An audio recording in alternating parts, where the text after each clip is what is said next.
మరణించిన వారి బ్యాంకు ఖాతాలు, లాకర్లకు సంబంధించిన క్లెయిమ్ సెటిల్మెంట్ నిబంధనలను రిజర్వ్ బ్యాంక్ ఆఫ్ ఇండియా సులభతరం చేసింది.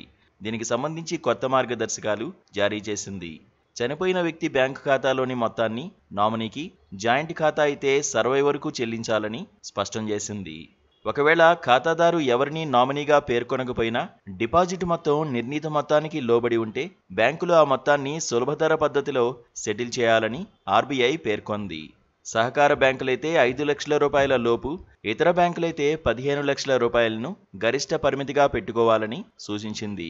బ్యాంకుల బోర్డులు అనుమతిస్తే ఇంతకు మించిన మొత్తాన్ని కూడా అనుమతించవచ్చని తెలిపింది. అయితే ఇందుకోసం వారసత్వం సర్టిఫికేట్లు లేదా చట్టబద్ధ వారసుడనే సర్టిఫికేట్లు తీసుకోవాలని వెల్లడించింది. చనిపోయిన ఖాతాదారుల నామినీలు, వారసుల నుంచి క్లెయిమ్ అందిన 15 రోజుల్లోగా సెటిల్మెంట్ పూర్తి చేయాలని స్పష్టం చేసింది. 15 రోజుల్లోగా క్లెయిమ్ సెటిల్ చేయకపోతే దానికి కారణాలేమిటో నామినీ, చట్టబద్ధ వారసులకు తెలియజేయాలని పేర్కొంది. సరైన కారణం లేకుండా ఆలస్యం చేస్తే ఖాతాలోని మిగులుపై బ్యాంక్ అమలు చేస్తున్న వడ్డీకి తోడు 4% వార్షిక వడ్డీ చెల్లించాలని తెలిపింది. లాకర్లోని వస్తువుల అప్పగింతలో ఆలస్యమైతే రోజుకు 500 రూపాయల చొప్పున జరిమానా చెల్లించాలని ఆర్బీఐ స్పష్టం చేసింది. వీటిని సాధ్యమైనంత త్వరగా అమలు చేయాలని, వచ్చే ఏడాది మార్చి 31 కంటే ఆలస్యం కారాదని తెలిపింది.